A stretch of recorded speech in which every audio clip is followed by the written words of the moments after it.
Hi, I'm Laura, and this is Tropetrinitytrilogy. Today, I'll be discussing how to write a good antagonist.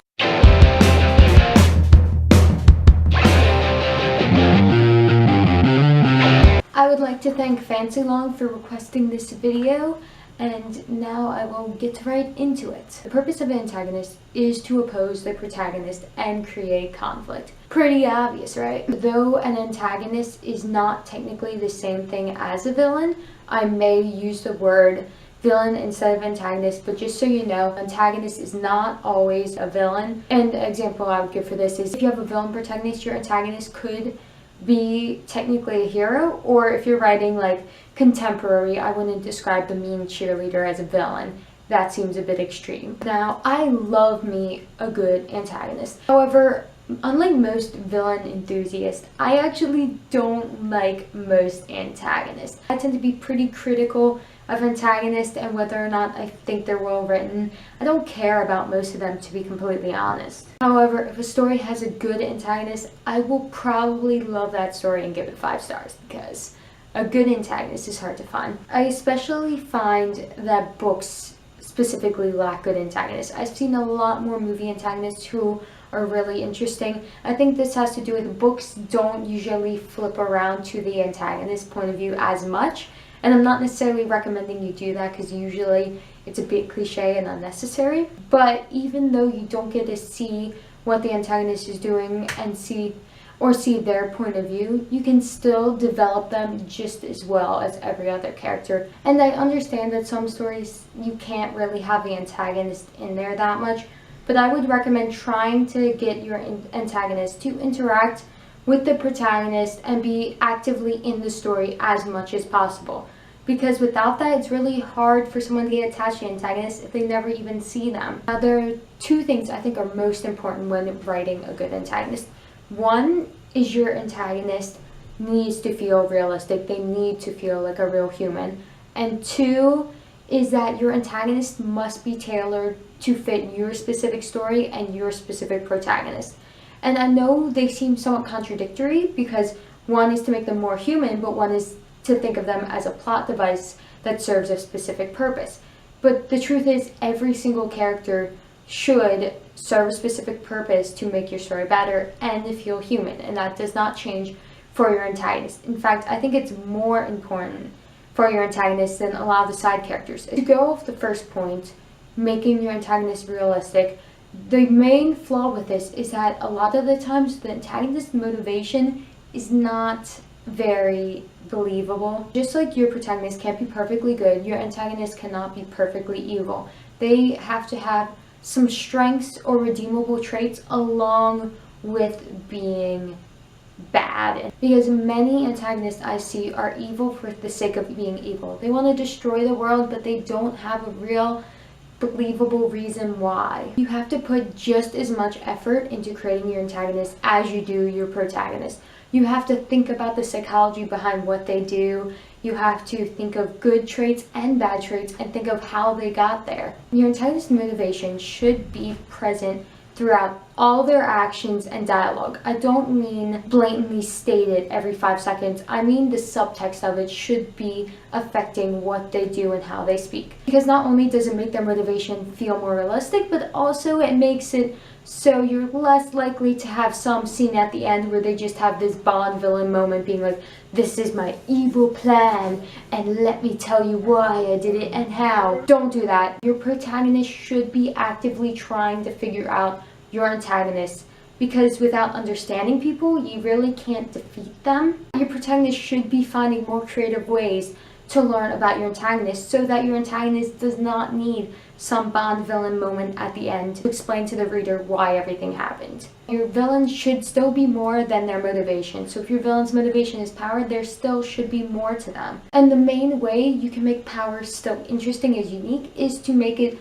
specific to your antagonist and to your world. Don't have them just want to rule the world because reasons. Create something more to that. Also, your antagonist motivation doesn't actually have to be amoral. In fact, if you want to really delve into the similarities, you could give them the same motivation as your protagonist, or you could give them a good one. For For example, your antagonist could be trying to prevent war or save their people, and though their actions are amoral, their motivation can be moral. You don't have to make it so black and white with your antagonist always being in the wrong. Your antagonist sometimes should be right, and most antagonists from their point of view would think of themselves in the hero. And when it comes to redeeming qualities, your antagonist should have some. Most of the strengths usually given to antagonists are intelligence and physical strength. Now these are fine, and yeah, they're most common, but to be honest, if your antagonist has neither of these, they usually aren't very intimidating, and personally I really like intelligent antagonists. I'm not going to say don't use these, but you should probably give your antagonist more than one redeeming quality. And I would recommend trying to think of more creative ones. For example, most people have someone that they love. So even though your antagonist might be a terrible, horrible person, there could be one person that they love, which gives them a sense of being more human. Or you got more superficial things, such as making your antagonist funny or polite, which in fact in some ways could probably make your antagonist more intimidating and more creepy by having that contrast with their amoral actions. But in the end, you'll be surprised how good you can make your antagonist while still having them be in the wrong and do evil things. Now to the second point about making your antagonist specifically tailored to your story. It's important to remember that the purpose of an antagonist is to oppose your protagonist. So why not have the antagonist that would best bring out different things in your protagonist? Try to think about what your antagonist represents to your protagonist. Do they represent their fears, their desires? What do they bring out of your protagonist? Also take into account, how does your antagonist's traits and actions compare to those of the hero? Are they complete opposites? Are they almost too similar for comfort? What does the antagonist reveal about the protagonist inadvertently from just being who they are? Because to make a really strong antagonist, they should challenge your protagonist's beliefs and goals, and they should also drive your protagonist to change. And the importance of tailoring your antagonist also applies to how they are defeated. This advice still applies if your antagonist is the one who wins and your protagonist is defeated. The way your antagonist wins should be specific to them and your protagonist. Now there are two main flaws I usually see in the way antagonists are defeated. One is the antagonist is too easy to defeat and it lacks suspense. And two is that the antagonist is too powerful and the author didn't think of a way the protagonist could realistically defeat them, so they just have the protagonist pull something out of nowhere to defeat the antagonist. Addressing the first one of the two weak antagonists, this is usually done when your protagonist defeats the antagonist too early in the story or too easily without seeing really struggling. If your protagonist and antagonist end up fighting in chapter 3, your antagonist should win. I would like to think of a story as a war, and wars are made up of multiple battles.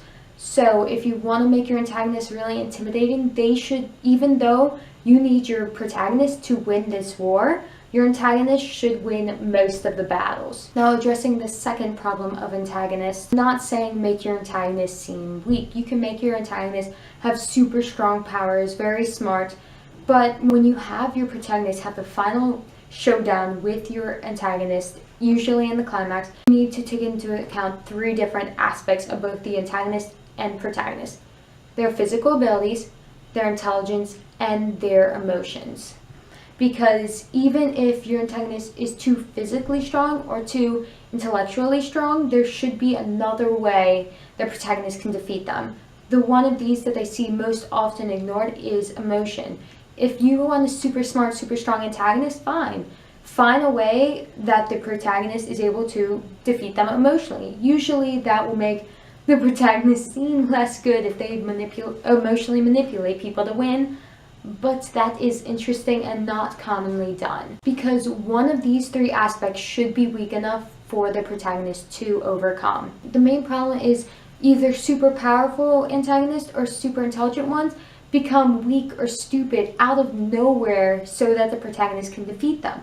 But the protagonist should never win from luck. They should earn their success. In conclusion, your antagonist needs to be complex in order for them to feel realistic. And also, your antagonist should be tailored specifically to fit your plot and your protagonist in ways deeper than just they are dangerous and they need to stop them. And if you think about these things while creating your antagonist, they should be a well-developed and interesting opponent for your protagonist. Later!